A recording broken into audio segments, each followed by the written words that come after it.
बेटा ये वाला आपका चैप्टर है अब मैथमेटिकल रीजनिंग।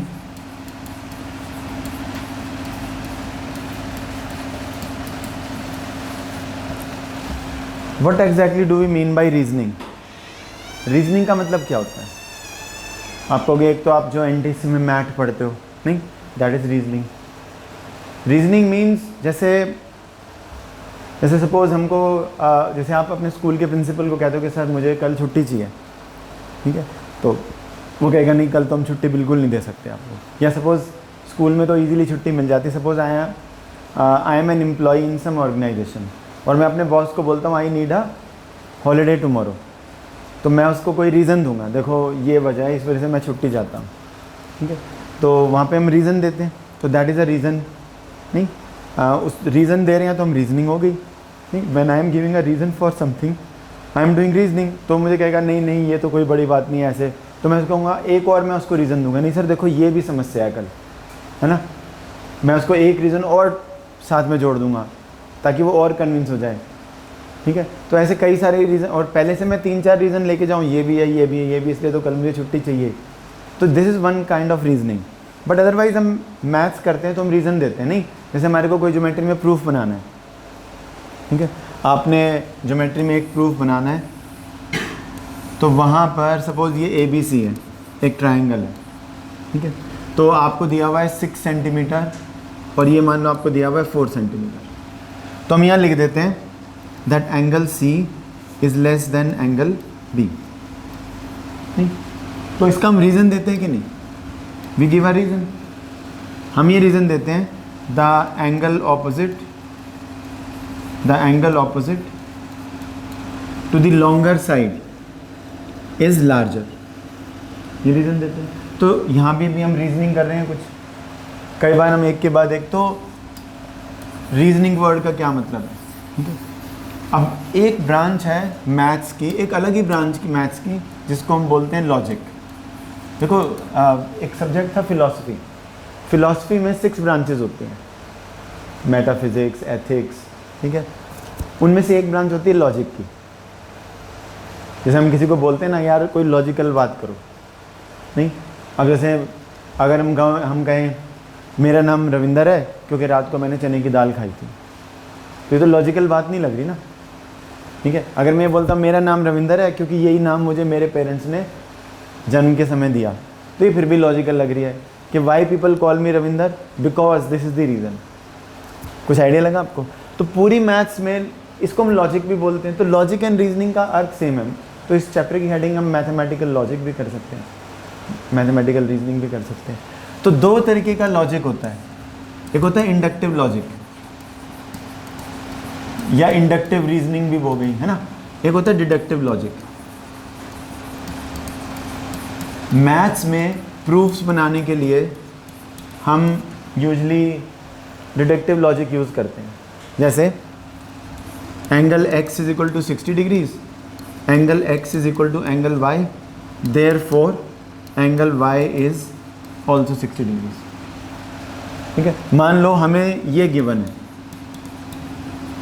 था कि एंगल x किसी ट्राइंगल में या कहीं पे भी 60 डिग्रीज है, और हमने ये प्रूव कर दिया, वी हैव शोन दैट, हमने कोई प्रूफ बनाया उसमें हमने शो कर दिया कि एंगल x और एंगल y इक्वल आ रहे हैं।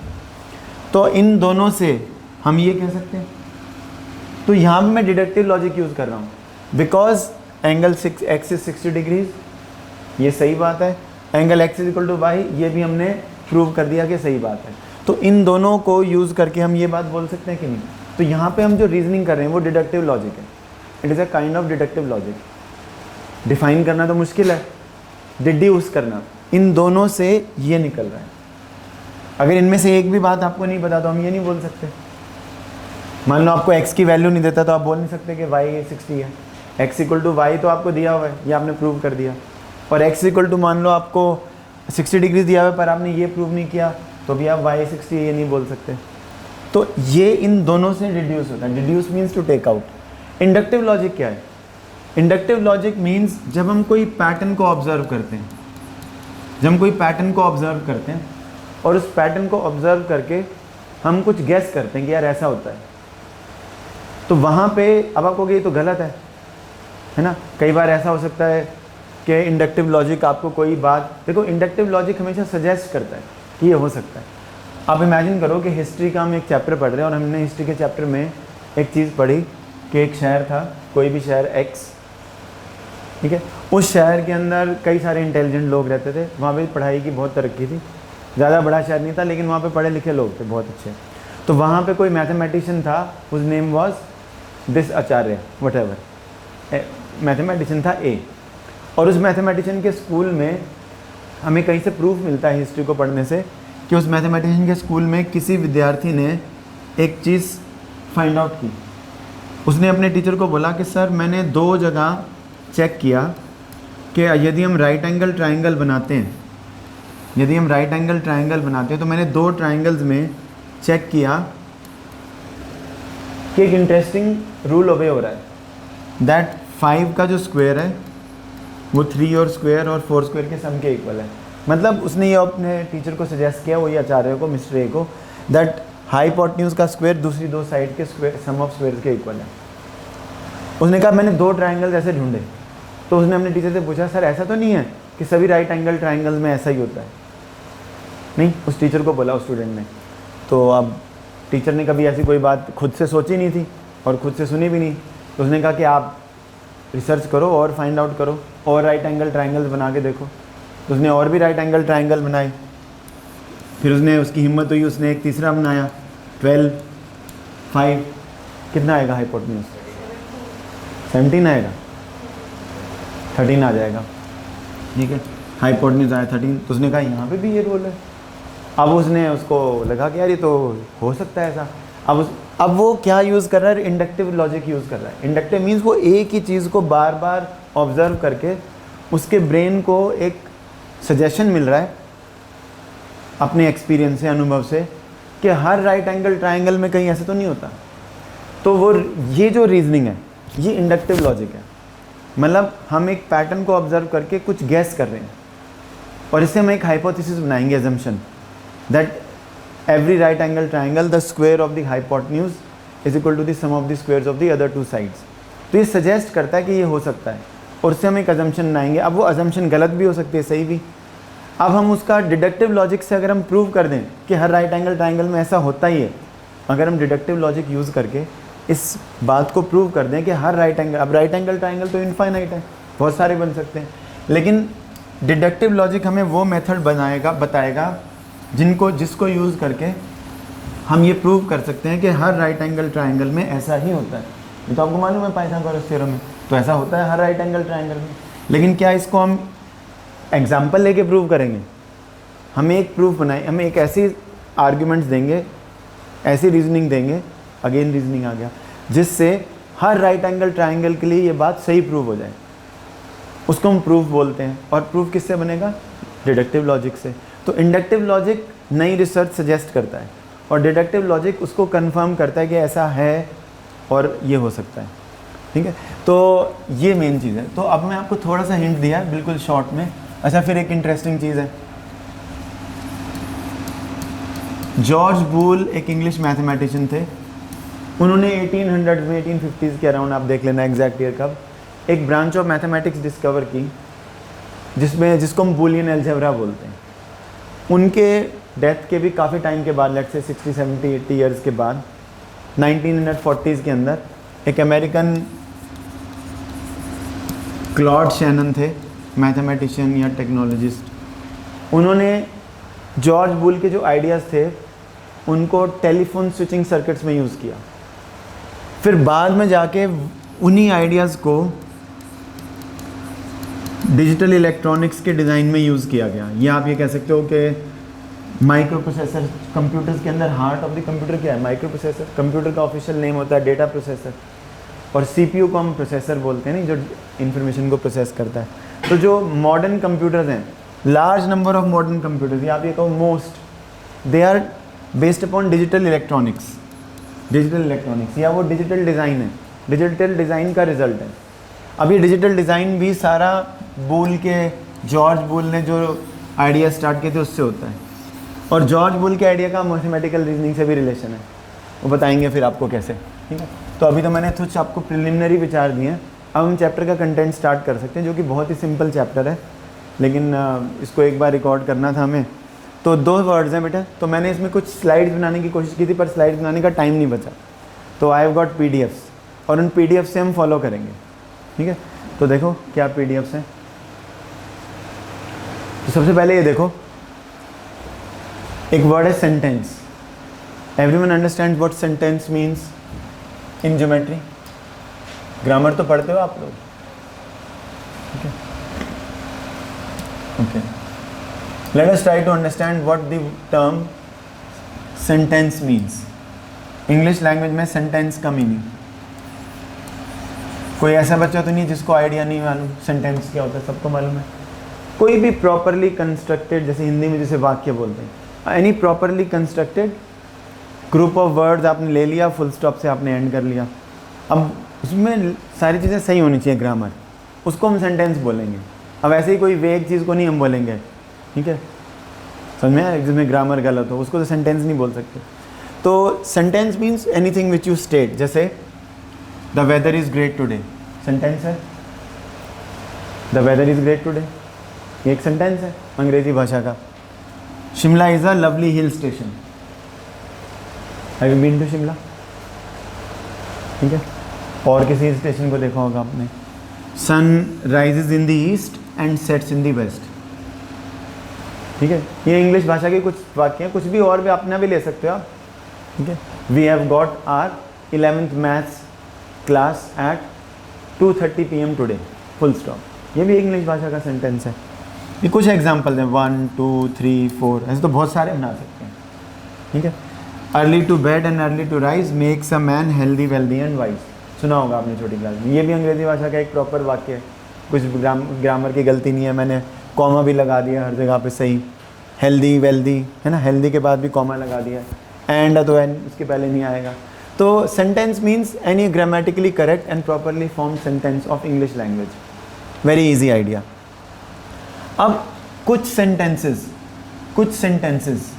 नॉट ऑल बट कुछ सेंटेंसेस, उनको हम बोलते हैं कि वो स्टेटमेंट्स हैं, या पूरा नाम है mathematical statements. Some of the sentences of English language they can be called as mathematical statements. Mathematical statements या सिंपली स्टेटमेंट। व्हाट सेंटेंस, इनमें अब ये 4 सेंटेंसेस हैं, इनमें से कौन सा मैथमेटिकल स्टेटमेंट है या कौन सा स्टेटमेंट है? तो उसके लिए हमें स्टेटमेंट का पता होना चाहिए। Statement means something which is either true और फॉल्स, या तो ट्रू है या फॉल्स है, बट नॉट बोथ, दोनों नहीं हो सकती, बट नॉट बोथ। अब Shimla is a lovely station, true या फॉल्स? ट्रू या फॉल्स?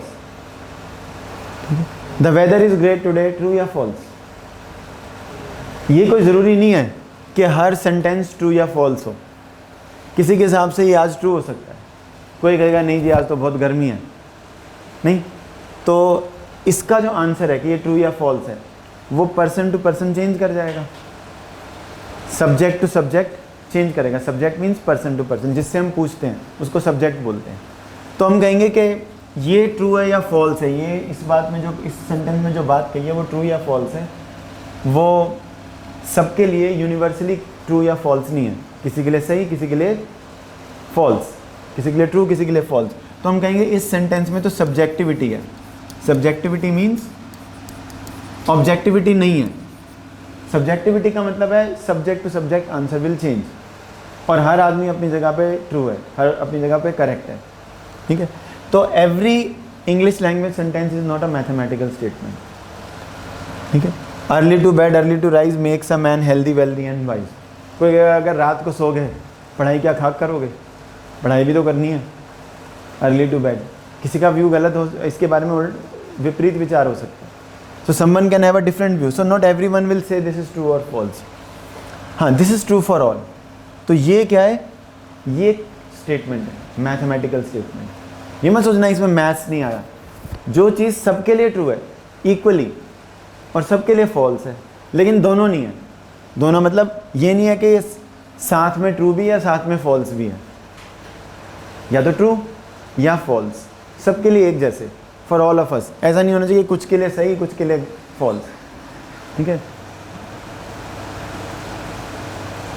तो a mathematical statement is a sentence, a mathematical statement is a sentence which is either true और false, but it can not be both. It can not be true for some and false for others, ठीक है। अब हम example ले लेते हैं और भी। Akbar was one of the greatest Indian rulers, sentence है पर स्टेटमेंट नहीं है। कुछ लोग कहेंगे ग्रेट था, कुछ लोग कहेंगे कहाँ ग्रेट था, उसने ये कर दिया वो कर दिया, उसने उनको मरवाया उसको करवाया, जो भी लड़ाई लड़ी, whatever. Virat is the best batsman in the world, some will agree, some will say it is not true, that person is a better batsman, he is not a good player. वो कई कमियाँ निकालेंगे, उसकी personal life से भी निकाल लेंगे, उसकी दाढ़ी अच्छी नहीं है, उसकी जो भी फैमिली तक पहुंच जाएंगे लोग, जबकि पहुंचना नहीं चाहिए, लेकिन सबके लिए सेम आंसर तो नहीं है ना, ठीक है। सच सेंटेंसेज में be true for some and false for other. लेकिन अब आप ये देखो, द स्क्वायर ऑफ 3 इज 12, ध्यान से देखना, ये भी एक प्रॉपर इंग्लिश लैंग्वेज का सेंटेंस है, this a proper English language sentence. Is it a statement? Is this sentence a statement? Yes, because it is false for everyone. For all of us it is false. The difference of 12 and 9 is 3. This is also a statement. It is true for all of us. It is a true statement. तो positive logic में ये true है और ये false है। Negative logic में ये false है और ये ट्रू है। चलो मैं तो पॉजिटिव लॉजिक ही यूज़ करना पड़ता है, ठीक है, लेकिन वैसे ही मैं कुछ बता रहा हूँ। तो all prime numbers are odd, is it a proper statement? Is it a mathematical statement? इसका आंसर ट्रू या फॉल्स आएगा। All prime numbers are odd, तो फिर ट्रू क्या है? ट्रू तो प्राइम नंबर है पर इवन भी है, तो ये स्टेटमेंट, पहली बात ये अभी हमको ये बताना ये स्टेटमेंट है कि नहीं, ये तो स्टेटमेंट है बिकॉज ये फॉल्स है सबके लिए। All prime numbers are not odd, because हम एक काउंटर एग्जाम्पल देके बता सकते हैं ये स्टेटमेंट फॉल्स क्यों है। हम एक एग्जाम्पल देके बता देंगे बस, इसलिए फॉल्स है। हम ये नहीं कह सकते all prime numbers are odd, ये सही नहीं है क्योंकि देखो 11 है 13 है, ये सब प्राइम नंबर्स हैं और ये ऑड है। उसकी क्या, वो तो कहाँ पे मतलब निकलेगा। इसमें तो हमें बताना है सारे प्राइम नंबर, तो आप तो ऑड नंबर के ही एग्जाम्पल दे रहे हो, हमें एक ऐसा एग्जाम्पल देना है, कोई ऐसा नंबर जो प्राइम हो पर ऑड ना हो, ठीक है ना। ऑल अबव, ये मैथमेटिकल स्टेटमेंट्स हैं। तो कोई भी मैथमेटिकल स्टेटमेंट है, जैसे ये द स्क्वायर ऑफ 3 इज 12, इसको कई बार हम अल्फ़ाबेट से दिखाते हैं, तो इस स्टेटमेंट का नाम बन जाएगा स्टेटमेंट P। एंड P का लॉजिकल स्टेटस या तो ट्रू हो सकता है या फॉल्स हो सकता है, बट नॉट बोथ, ठीक है। A का लॉजिकल स्टेटस क्या आएगा?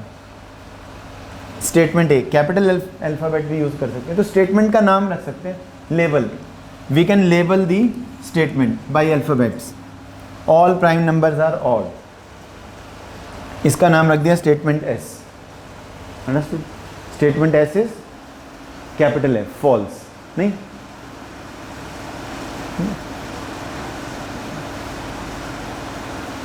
तो देखो most of the time statement में सब्सटेंशियल मीन्स कोई फैक्ट के ऊपर स्ट्रेस किया जाए, मतलब फैक्ट वर्ड तो शायद थोड़ा सा मिसलीडिंग हो जाए, तो हम ऐसे बोल सकते हैं स्टेटमेंट में कोई ना कोई बात कही जाएगी आपको, कोई ना कोई इंपॉर्टेंट बात। जैसे हमने बोला द स्क्वायर ऑफ 3 इज 12, तो इसमें हम कोई चीज़ असर्ट कर रहे हैं, असर्ट मीन्स बल दे के कह रहे हैं कि it is so.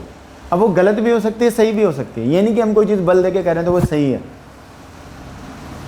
Are you getting it? तो we are usually when we say, लेकिन कई बार ऐसी भी स्टेटमेंट आ सकती है, let x be a positive integer.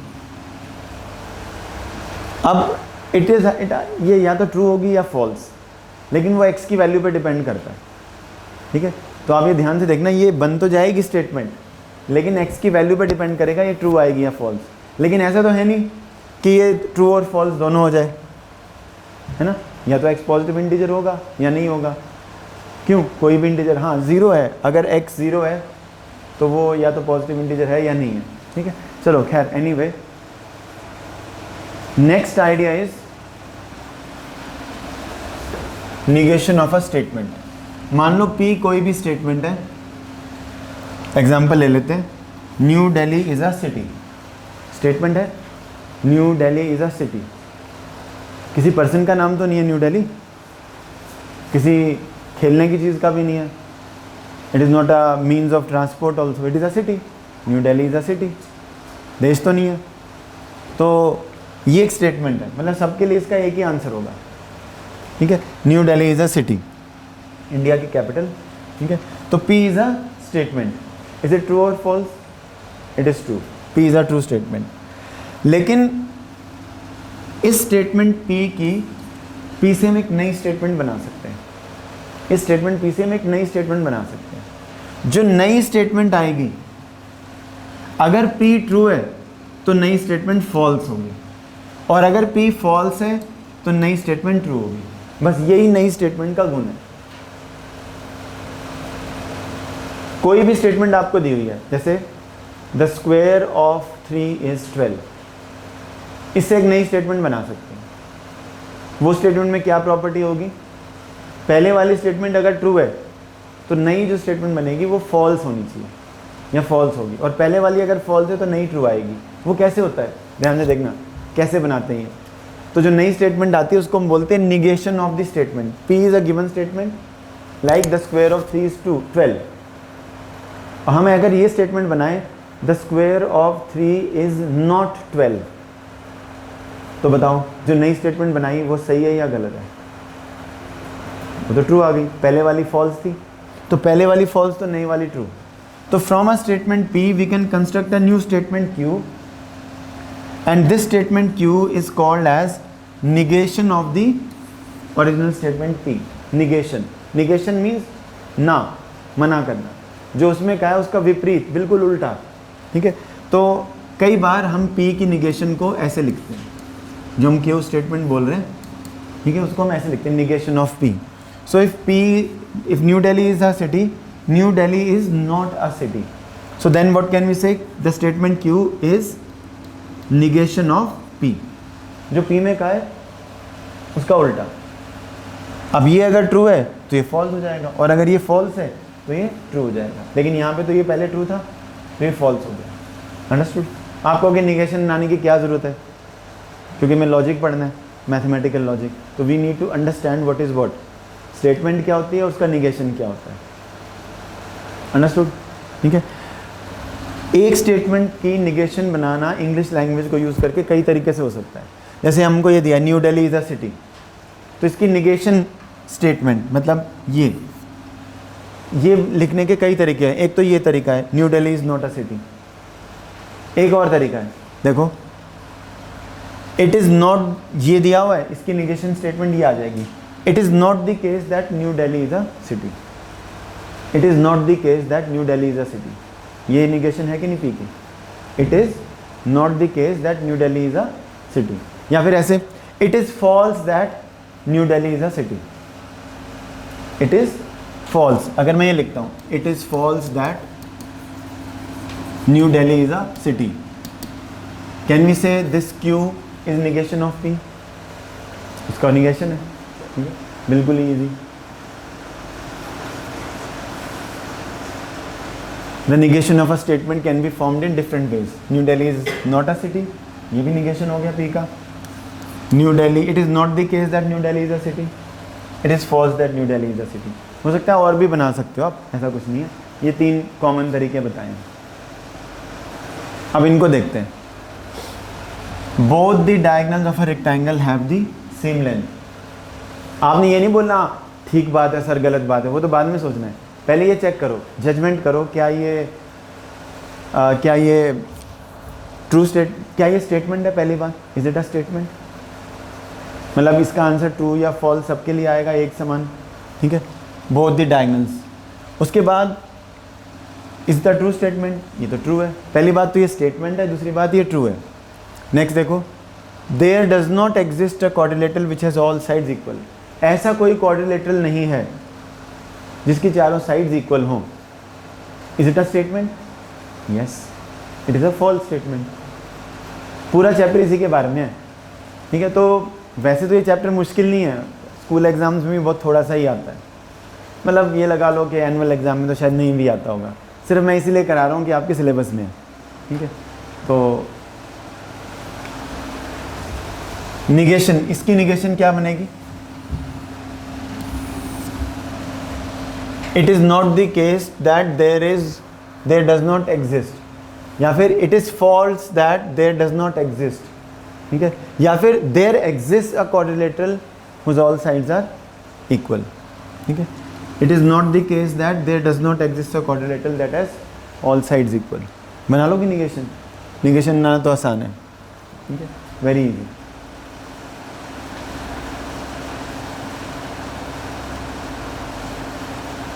हाँ, एक और चीज़ देखो, बड़ा इंटरेस्टिंग है ये। Both the diagonals of a rectangle have same length, इसकी निगेशन बनेगी both the diagonals of a rectangle do not have same length, या फिर it is not the case that, या it is false that both the diagonals have the same length। और क्या बन सकती है? both the diagonals of a rectangle have the same length, और negation क्या बन सकती है? ठीक है, तो आपको एक चीज़ सजेस्ट कर रहे हैं, देखो ये देखो, there is at least one rectangle whose both diagonals do not have the same length। समझ में? मतलब एक ऐसा कोई रेक्टेंगल है जिसके दोनों डायगोनल्स की लेंथ सेम नहीं है। बहुत सारों में हो सकती है, कहने का मतलब निगेशन बनाने के कई सारे तरीके हो सकते हैं, अलग अलग तरीके से, ठीक है। एक देयर एग्जिस्ट अ क्वाड्रिलेटरल, ये बड़े स्पेशल है, देयर इज एटलीस्ट वन, बड़ा स्पेशल फ्रेज है ये, मैथ्स में ऐसी लैंग्वेज यूज होती है, देयर एग्जिस्ट, ठीक है। देयर एग्जिस्ट को कई बार इस तरीके से दिखाते हैं, there exist, it looks like a there exist, ये सेट थ्योरेटिक रिप्रेजेंटेशन है, ठीक है। चलो थोड़े से देखते हैं क्वेश्चन। तो ये इस तरीके के क्वेश्चन आपकी बुक में दिए हैं, इनको आपने पढ़ना है। सबसे पहले तो ये मैंने इसमें हेडिंग नहीं लिखी है, क्या करना है इन सब में, तो आपको बताना है कि ये स्टेटमेंट है या सेंटेंस है, whether it is a statement और नॉट। देखना, all prime numbers are odd number, statement है। हाउ ब्यूटीफुल, प्रॉपर सेंटेंस है, पर is it statement? Mathematical statement. Open the door, is it a statement? No, it is not a mathematical statement. तो ये बहुत सारे examples हैं। The sun is a star, is it a statement? Yes, because it is true for all. Mathematics is fun, for some it is true, for some it is false, it is not a statement, it is a proper sentence of the English language, ठीक है। और भी question दिया है, आपको करना है give 3 examples of sentences, exercise का क्वेश्चन है। आपको 3 उदाहरण खुद से बनानी है जो कि सेंटेंस तो है पर स्टेटमेंट नहीं है, आप बना लेना है। एक मैंने आपको एग्जाम्पल दिया, Virat is the best batsman in the world, कुछ भी बना लेना आप ऐसे ही 3, ठीक है। Okay, right down the negation of the statements कई तरीके से। Everyone in Germany speaks German, it is false that everyone in Germany speaks German. There is at least one person in Germany who does not speak German, या फिर कई तरीके से, not everyone in Germany speaks German. Root 7 is rational. It is not the case that root 7 is rational. It is false that root 7 is rational. Root 7 is irrational. ये सब इसकी negation है, समझ में आएगा? Negation of a statement. और भी है आपकी बुक में दिया हमें, क्या ये एक दूसरे की निगेशन है? जज करना है। The number x is not a rational number, true भी हो सकता है, फॉल्स भी हो सकता है, depend on the value of x। पर ये स्टेटमेंट है क्योंकि x की वैल्यू देने के बाद या तो ये ट्रू होगा या फॉल्स, दोनों नहीं हो सकता। The number x is not an irrational number, क्या ये दोनों एक दूसरे की निगेशन है। The number x is not a rational number, मतलब x क्या है, इरैशनल नंबर। तो ये स्टेटमेंट क्या बोल रही है कि x is a irrational number. ये क्या बोल रही है, the number x is not an irrational number. ये तो बिल्कुल उल्टा बोल रही है, तो एक दूसरे की निगेशन बन गई। ये what does this statement implying, implying means क्या अर्थ निकाल रही है, what is this statement implying. अगर x रैशनल नहीं है तो वो इरैशनल होगा, क्योंकि अगर x कोई भी रियल नंबर है तो या तो वो रैशनल होगा या इरैशनल। ऐसे कर सकते हैं, the real number x is not a rational number, then it means it must be irrational. ये हमने लॉजिक किया अपने माइंड में जल्दी, विदाउट इवन नोइंग। और ये क्या कह रही है, the number x is not an irrational number. ठीक है, तो ये भी वही बात बोल रही है, इससे उल्टी बात बोल रही है ना। तो ये तो बोल रही है x इज इरैशनल और ये बोल रही है x is not an irrational. So p is negation of q and q is negation of p। ठीक है, दोनों एक दूसरे की निगेशन होती है हमेशा, ऐसा नहीं कि एक। ठीक है, तो ये देखो, the number x is a rational number, the number x is an irrational number. अब x की वैल्यू मैंने दे दी, मान लो मैंने x की वैल्यू दे दी 5, तो रैशनल नंबर है। The number x is irrational number, तो क्या ये उसकी उल्टी बात है, is it negation of this. इसकी निगेशन बनेगी, it is not the case that x is a rational number, क्योंकि अगर ये ट्रू है तो इसका फॉल्स होना जरूरी है। It is not the case that x is a rational number, तो क्या होगा, वो इरैशनल होगा, तो ये भी उसका निगेशन बन जाएगा। तो ऐसे थोड़ा सोचना है, थोड़ा सोचना तो पड़ेगा ही। ठीक है, क्लियर है। तो ये बहुत इजी चैप्टर है, लेकिन इसको हम थोड़ा सा, ये स्लाइड बनाने में मुझे थोड़ा टाइम लगा और आज बाई चांस थोड़ा बिजी हो गए थे, इसलिए हम थोड़ा लेट हो गए। नहीं तो हम थोड़ा और ज़्यादा कर लेते, 2 क्लासेस में ख़त्म हो जाएगा। देखो नेक्स्ट हमें बताया है, कई बार जो गिवन स्टेटमेंट्स होती हैं उनको कंबाइन करके कंपाउंड स्टेटमेंट बन सकती है। कोई भी 2 गिवन स्टेटमेंट्स को कंबाइन करके हम कंपाउंड स्टेटमेंट्स बना सकते हैं। ठीक है, और जब हम 2 गिवन स्टेटमेंट्स हैं, मान लो A और B, कोई भी एग्जांपल ले लो, जैसे 49 is the square of 6, is it a statement, it's a statement.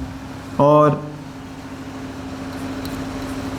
The difference of 12 and 10 is 2।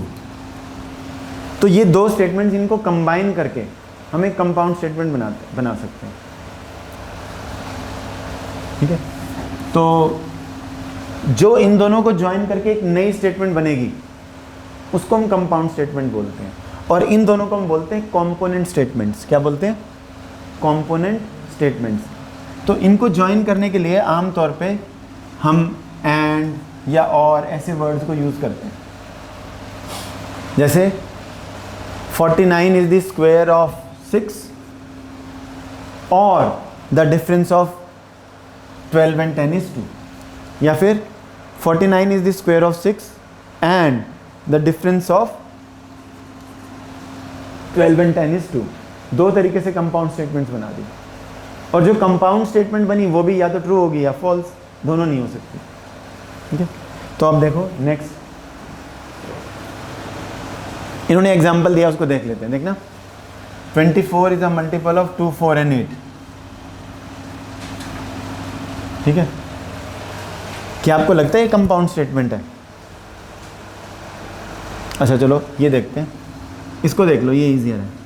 Chandigarh is the capital of Haryana and UP, is this a compound statement? क्या ये 2 कंपोनेंट स्टेटमेंट से बनी है, और अगर हैं तो कौन सी स्टेटमेंट्स? देखो, Chandigarh is the capital of Haryana, full stop, ये एक स्टेटमेंट होगी। Chandigarh is the capital of UP, ये दूसरी स्टेटमेंट होगी। अब इन दोनों को मैं एंड लगा के कर दूं ज्वाइन, तो मैं लिखूंगा Chandigarh is the capital of Haryana and UP. Component statements ढूंढी, इसमें कहाँ है? इसमें कॉम्पोनेंट स्टेटमेंट्स कहाँ आएंगी? The number 3 is a prime number, full stop. First component statement, the number 3 is an odd number, या द नंबर 3 इज ऑड. अब इनको कंपाउंड स्टेटमेंट बनाने के लिए हमने और से ज्वाइन कर लिया, या तो और से करेंगे या एंड से, यूजुअली ऐसा ही होता है. इसके कंपोनेंट स्टेटमेंट्स क्या आएंगे? 3 आ जाएंगे. देखो 24 is a multiple of 2, full stop. दूसरी component statement 24 is a multiple of 4, 24 is a multiple of 11. 11 तो है नहीं. क्या स्टेटमेंट है? 24 is a multiple of 11. Statement तो है पर हमें यहाँ 8 दिया होगा. तो 3 कंपोनेंट स्टेटमेंट्स बन जाएंगे इसमें, और उनको हमने किससे ज्वाइन किया?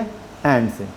देखो ऐसा मत सोचना कि यहाँ पे भी एंड लगाना पड़ेगा, फिर तो इंग्लिश लैंग्वेज के हिसाब से थोड़ा अजीब हो जाएगा. ठीक है, 24 is a multiple of 2 and 4 and 8. And तो एक ही बार आता है, उसका मतलब यही होता है एक बार एंड आया तो यहाँ पे भी एंड है, इसका भी और इसका भी और इसका भी. अंडरस्टूड? Very easy. अब देखना एक ये क्वेश्चन आपको जो आपकी एक्सरसाइज में क्वेश्चन दिए वही मैं आपको यहाँ पे लगा दिखा रहा हूँ. Find the component statements. इसके अंदर क्या कंपोनेंट स्टेटमेंट्स बनेंगी? The sky is blue, full stop, the grass is green. इन दोनों को कंबाइन करके हमने क्या बनाया? The sky is blue and the glass is green and the grass is green. बन जाएंगी. 0 is a positive number, full stop. 0 is a negative number, full stop. इन दोनों को कंबाइन करा हमने और से. ठीक है. आइडेंटिफाई द कनेक्टिंग वर्ड कर लोगे? कई बार इसमें कंफ्यूजन भी हो जाता है. कई बार लोग सोचते हैं, अब जैसे it is raining, full stop, it is cold, full stop. अब इसमें ध्यान से देखना, इट इज़ रेनिंग में कोई प्रॉपरली एक्सेप्टेबल मैथमेटिकल स्टेटमेंट नहीं है. वैसे तो देखो क्लियर है कि बारिश हो रही है या नहीं, लेकिन it is cold is subjective. नहीं, कोई कहेगा कहाँ ठंड है, कोई कहेगा ठंड है. तो ये एनसीईआरटी का क्वेश्चन है. I think we can remove this question from this book because it is cold is not exactly a statement. ठीक है, पर चलो आपसे क्वेश्चन लिया हुआ इन्होंने जैसे भी लिया. ठीक है, तो अब ये देखो, find the component statements and also check कि कौन सी कंपोनेंट स्टेटमेंट्स ट्रू है, कौन सी false. A square is a quadrilateral, full stop. All 4 sides of a square are equal. पहली स्टेटमेंट ट्रू, दूसरी स्टेटमेंट भी ट्रू. आपको इसमें यह भी बताना है कि कौन सी कंपोनेंट स्टेटमेंट्स ट्रू है, कौन सी फॉल्स है. All prime numbers are even, full stop. All prime numbers are odd. All prime numbers are even, false. All prime numbers are odd, ये भी फॉल्स. दोनों फॉल्स होंगी. तो कंपोनेंट स्टेटमेंट्स देखो, अगर इसके 2 कंपोनेंट स्टेटमेंट्स हैं P और Q, हर कंपाउंड स्टेटमेंट के 2 या 3 कंपोनेंट स्टेटमेंट्स भी हो सकती हैं. मान लो किसी को कंपाउंड स्टेटमेंट की 2 कंपोनेंट स्टेटमेंट्स हैं, तो या तो दोनों फॉल्स आएंगी या दोनों ट्रू आएंगी, या एक फॉल्स एक ट्रू होगी, या ये वाली फॉल्स ये वाली ट्रू होगी. और तो कोई पॉसिबिलिटी है ही नहीं. तो मतलब जितना भी लॉजिक है हम उसको सम अप कर सकते हैं ऐसे. मैथमेटिकली लॉजिक को स्टडी करने का मेथड जॉर्ज बुल ने बनाया था कि देखो इसमें फाइनाइट पॉसिबिलिटीज़ हैं. क्या क्या पॉसिबिलिटीज़ हैं? तो ये आपकी एनसीईआरटी की एक्सरसाइज है, इसको आप कर लेना. इसमें 3 कंपोनेंट स्टेटमेंट्स आ जाएंगी. 100 is divisible by 3, full stop. 100 is divisible by 11, full stop. 100 is divisible by 5, full stop. ठीक है, वेरी इजी.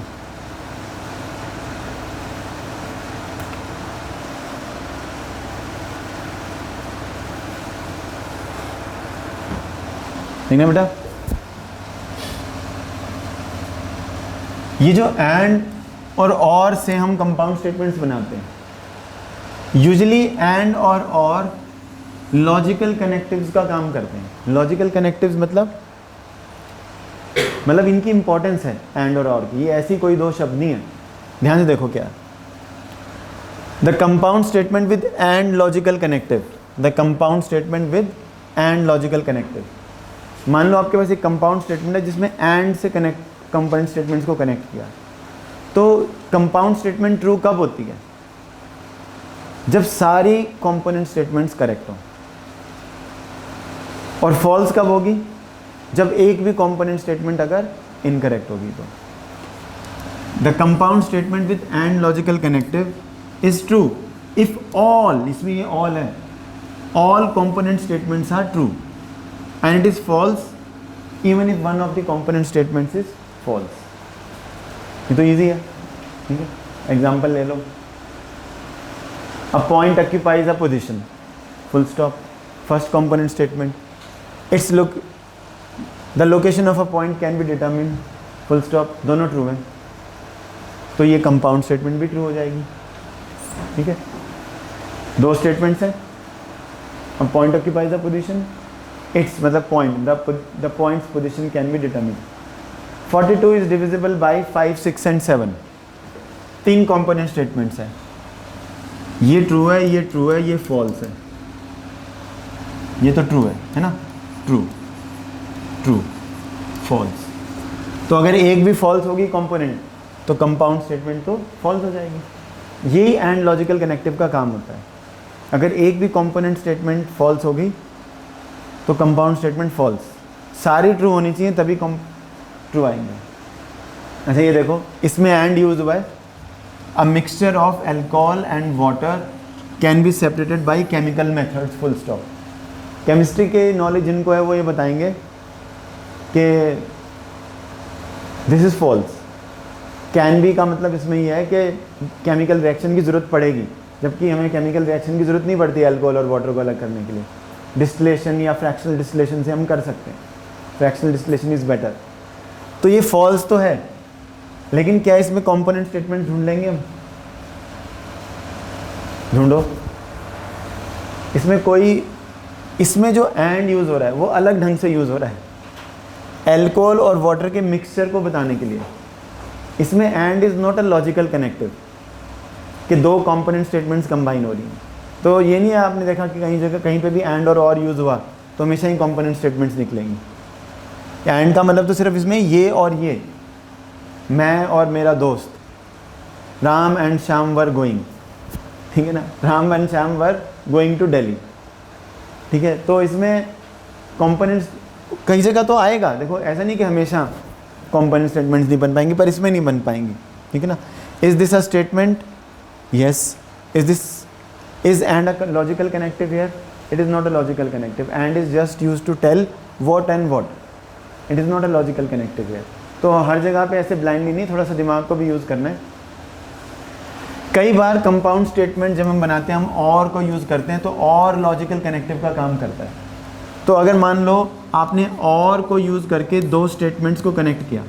देखो दो स्टेटमेंट्स को हम एंड लगा के कनेक्ट कर सकते हैं.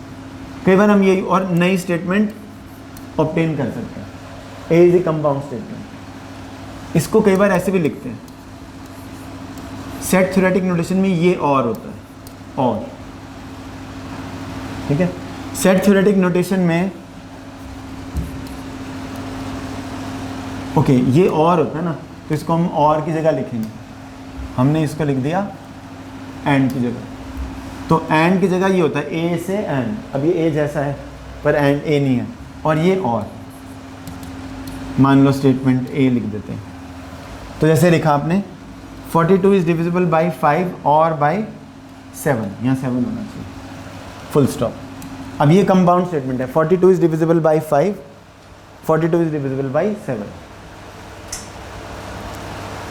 ये कंपाउंड स्टेटमेंट कब ट्रू होगी? जब एक भी कंपोनेंट स्टेटमेंट अगर ट्रू हो गई तो ये ट्रू हो जाएगी. और ये फॉल्स कब होगी? जब सारी कंपोनेंट स्टेटमेंट्स फॉल्स हो जाए, ठीक है.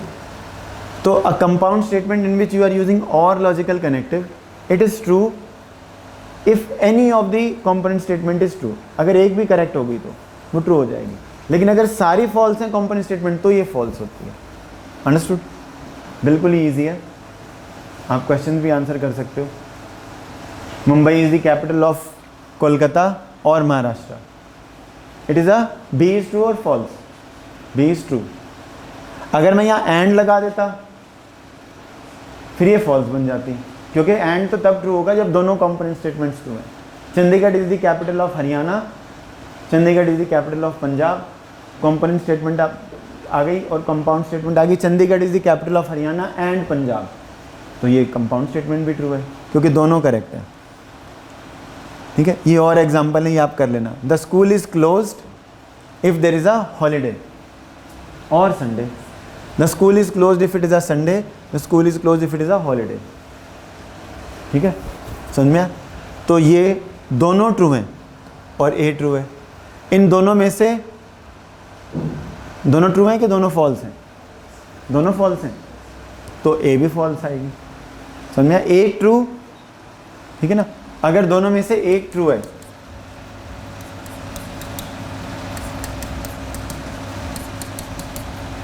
P और Q का ये लॉजिकल स्टेटस हो सकता है, और P और Q का क्या लॉजिकल स्टेटस हो सकता है?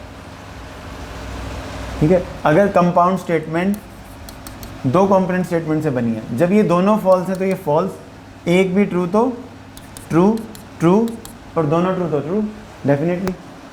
और ऐसे ही आप इसको हम बोलते हैं truth table, truth table of और लॉजिकल ऑपरेशन। ऐसी truth table of and logical operation भी आ जाएगा।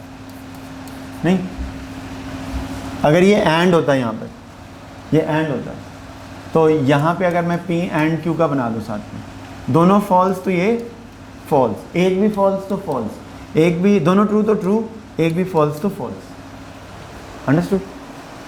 Very easy.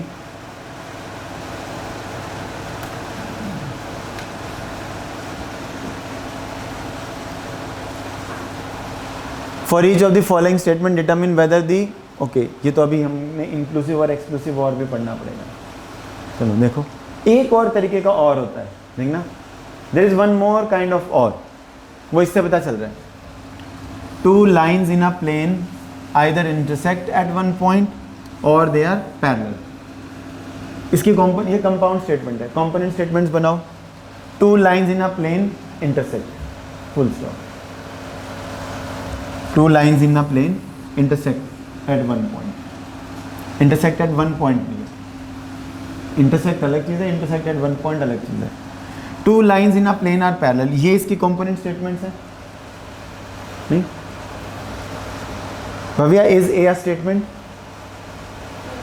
Yes, because it is true for all, true. इसकी कंपोनेंट स्टेटमेंट्स देखो, अब ध्यान से देखना, ये ट्रू है या फॉल्स है तो लाइन के ऊपर डिपेंड करता है। जब हम लाइंस देंगे तभी तो बताओगे ये ट्रू है या फॉल्स, ऐसे ही है। लेकिन दो लाइंस देने के बाद या ये ट्रू होगा या ये फॉल्स, तो इसलिए ये स्टेटमेंट है, ये भी ऐसे ही, ठीक है। लेकिन इसमें एक इंटरेस्टिंग चीज़ है,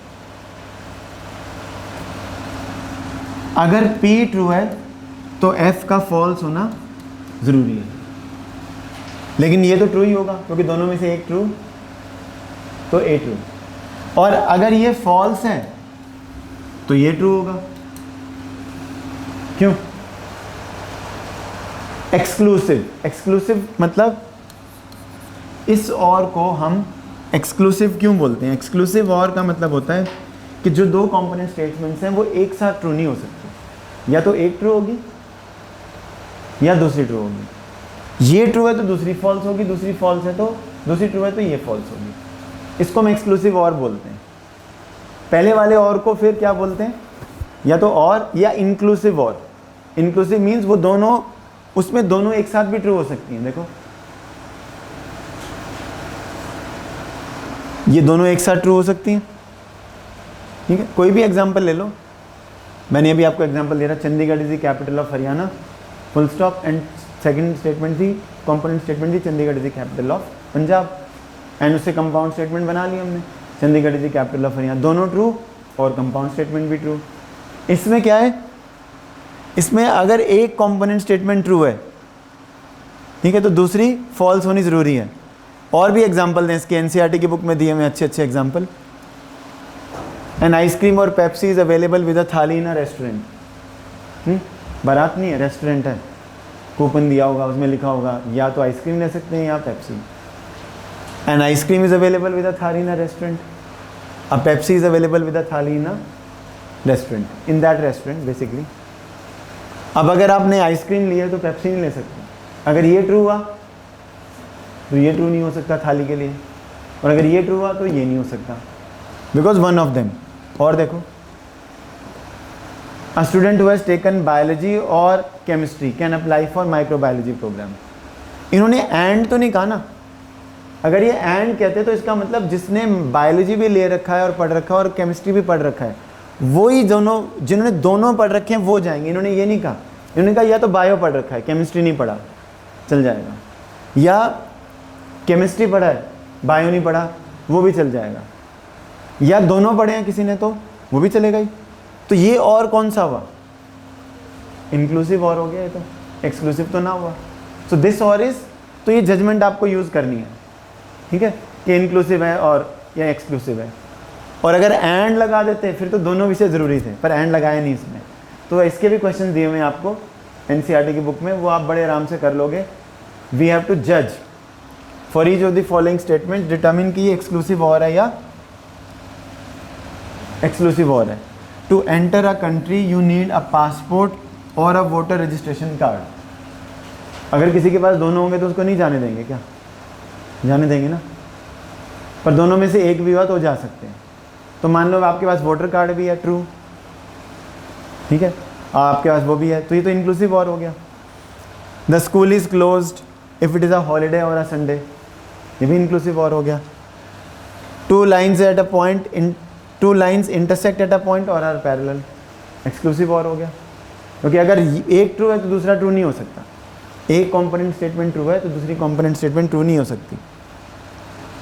understood? Students can take French or Sanskrit as their third language. अब स्कूल में तो एक ही थर्ड लैंग्वेज देंगे, या तो वो या वो दोनों नहीं दे सकते, तो एक्सक्लूसिव और हो गया, ठीक है। ये मीनिंग से समझना है आपको। और भी हैं, x is x 2 is a rational number, 2 is an irrational number, दोनों में से एक ही ट्रू हो सकता है, और ये कंपाउंड स्टेटमेंट है। क्लियर? बना लोगे? ये सारे वर्ड एनसीईआरटी की बुक से हैं बेटा, और आपको इनको करना है। अब ये भी ऐसी है, इसमें आपको कनेक्टिंग वर्ड्स पहचानने और कंपोनेंट स्टेटमेंट्स बनानी है। बना लोगे? All rational numbers are real and all real numbers are not complex. दो स्टेटमेंट्स बन गई। First statement, all rational numbers are real. Second statement, all real numbers are not complex. Second वाली false है, first वाली true है। And is the logical connective, तो ये वाली स्टेटमेंट, क्योंकि दोनों ट्रू होते हैं तभी ट्रू होती है, ये फॉल्स आ जाएगी। If P is all rational numbers are real, full stop, and Q is all real numbers are not complex, तो Q is false because all real numbers are complex, तो ये फॉल्स, क्योंकि दोनों ट्रू होते तब ये ट्रू होती। ठीक है, कर लोगे? Square of N integer is positive, P, square of N integer is negative, Q। अब इनको और लॉजिकल कनेक्टिव से ज्वाइन किया तो Q तो फॉल्स है, लेकिन इंक्लूसिव और है ना इसमें, एक्सक्लूसिव तो कम ही आएगा, लेकिन चलो जो भी है, एक्सक्लूसिव और है राधा इसमें, एक्सक्लूसिव और है, क्योंकि अगर स्क्वायर ऑफ इंटीजर पॉजिटिव है तो स्क्वायर ऑफ इंटीजर नेगेटिव नहीं हो सकता। लेकिन ये वाली स्टेटमेंट ट्रू आएगी या फॉल्स? बिकॉज और के केस में अगर एक भी ट्रू है तो कंप्लीट स्टेटमेंट ट्रू बन जाएगी, समझे? एक भी ट्रू है तो एक्सक्लूसिव में, इंक्लूसिव और में ही होता है ट्रू। अगर P ट्रू, Q ट्रू, तो P और Q ट्रू, ये ट्रू ये फॉल्स तो भी ये ट्रू, ये फॉल्स ये ट्रू तो ये भी ट्रू, और ये फॉल्स तो ये फॉल्स। एक्सक्लूसिव और में क्या होगा? एक्सक्लूसिव और में अगेन, अब मैं एक्सक्लूसिव और के रिजल्ट यहाँ लिखता हूँ, ये ट्रू और ये ट्रू, ये तो हो ही नहीं सकता एक्सक्लूसिव और में, दो both can not be true. ये भी ये हो सकता है, दोनों फॉल्स है ना, लेकिन अगर एक ट्रू है तो बेसिकली एक्सक्लूसिव और के अंदर यही पॉसिबिलिटीज आएंगी, ये दोनों, ये भी अलाउ नहीं होगा कि दोनों एक साथ फॉल्स हैं। तो खैर चलो, वो इतनी फाइटिंग का विषय नहीं है, क्वेश्चन से हमें क्लियर हो जाता है। ठीक है, ये तो एक्सेप्टेबल ही नहीं है, और अगर ये दोनों है तो एक्सक्लूसिव और फिर आएगा नहीं। तो दोनों में से एक ट्रू होता है तब हम एक्सक्लूसिव और जनरली यूज़ करते हैं या पहचानते हैं। ठीक है, अब ये वाला देख लो, x is equal to 2, x is equal to 3 are roots of the equation. ठीक है, क्वेश्चन क्या था? Which of the following are, हाँ इन्होंने दिया हुआ है, अब ये असर्ट कर रही है तो कह रहे हैं कि कंपाउंड स्टेटमेंट है।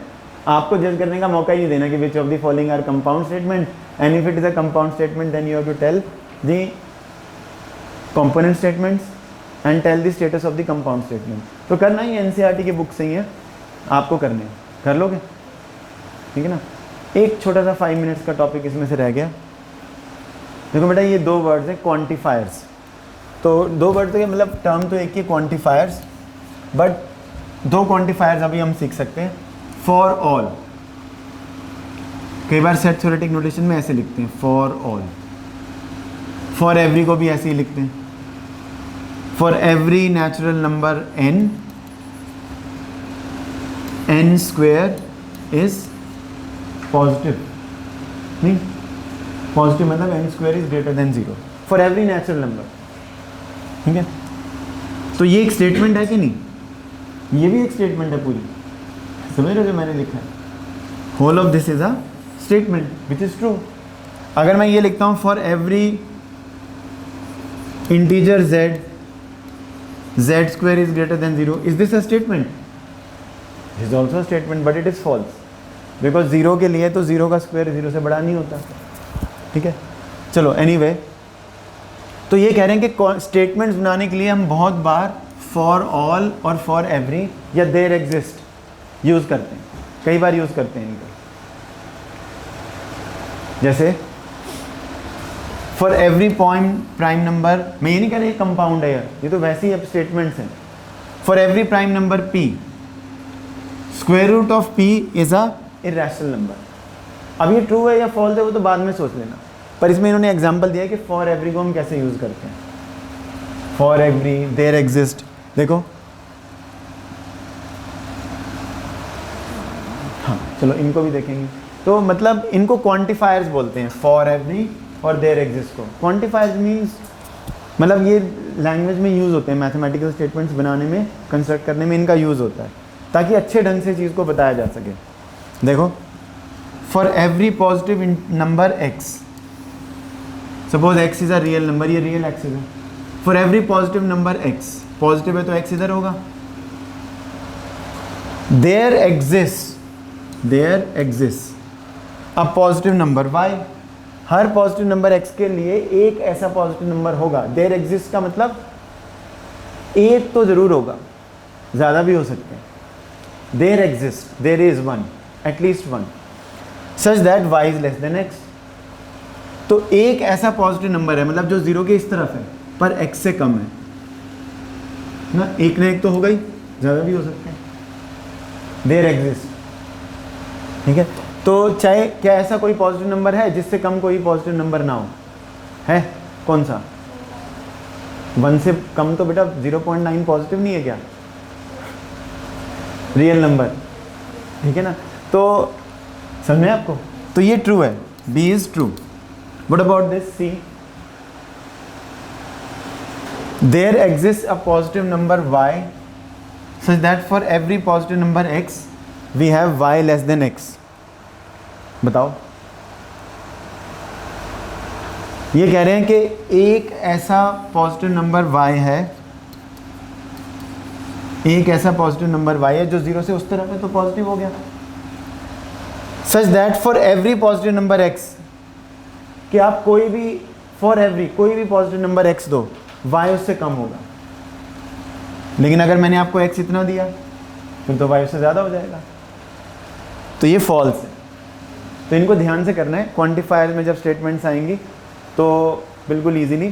तो अभी आज का टारगेट हमारा सिर्फ इतना सा था कि हम इन चीज़ों को पढ़ लें, और फिर ये इसमें और भी क्वेश्चन थे लेकिन उनको शायद डिस्कस करने का भी टाइम नहीं मिलेगा। इसमें there exist is the quantifier, इसमें क्वांटिफायर को पहचानना है, पहचान लोगे? There exist, for every, there exist नहीं। और फिर इन्होंने बोला है कि आपको बताना है कि ये स्टेटमेंट्स एक दूसरे की निगेशन है या नहीं, ठीक है, और गिव रीज़न। ये स्टेटमेंट्स एक दूसरे की निगेशन है या नहीं। I think this is the last. तो एनसीईआरटी में है, आपने करना है, पढ़ लोगे, कर लेना। ये एक क्वेश्चन अभी लीव आउट करो, मैं आगे हूँ, क्लास लगा दो अपनी।